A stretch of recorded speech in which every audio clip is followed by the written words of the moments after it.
Managing the cardiotoxic effects of anthracyclines like doxorubicin and trastuzumab is a cornerstone of modern cardio-oncology.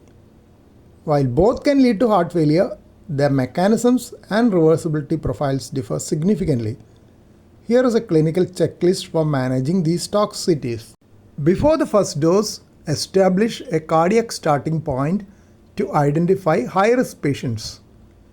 Obtain a baseline echo with global longitudinal strain. GLS is more sensitive than left ventricular ejection fraction for detecting early subclinical injury. Measure baseline troponin I/T and BNP or NT-proBNP.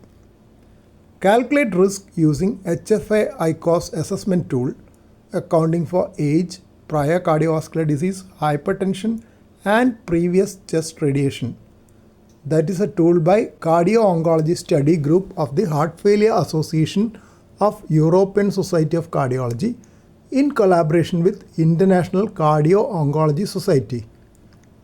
Ensure BP is strictly controlled, target less than 130/80 mm of mercury, and start statins if the patient is high risk. The frequency of monitoring depends on the specific drug and the patient's baseline risk. Anthracyclines, type 1 toxicity, irreversible. Mechanism, myocyte death and replacement fibrosis, often dose dependent.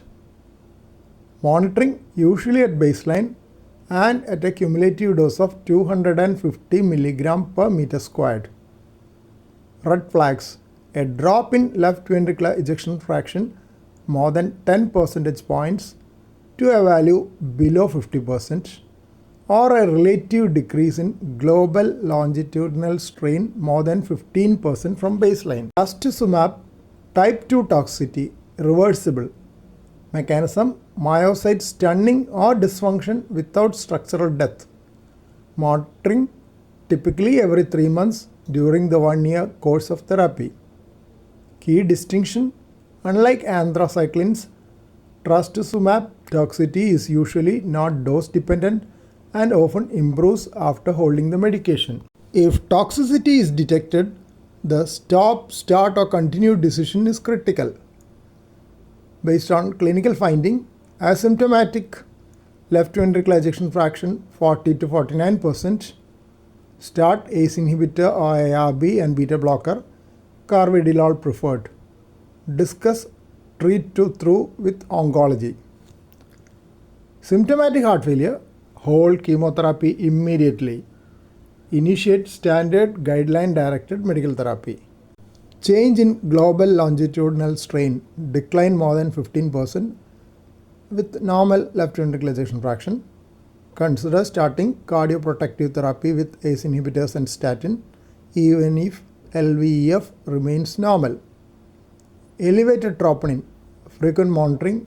Consider initiating ACE inhibitor to prevent left ventricular ejection fraction decline. Cardiotoxicity can manifest years after the conclusion of chemotherapy. In high-risk patients, echo at 6 months and 12 months post-treatment. Long-term, periodic screening every 1 to 5 years depending on the cumulative anthracycline dose and clinical status. Lifestyle, emphasize heart-healthy habits as these survivors have a higher lifetime risk of coronary artery disease and metabolic syndrome.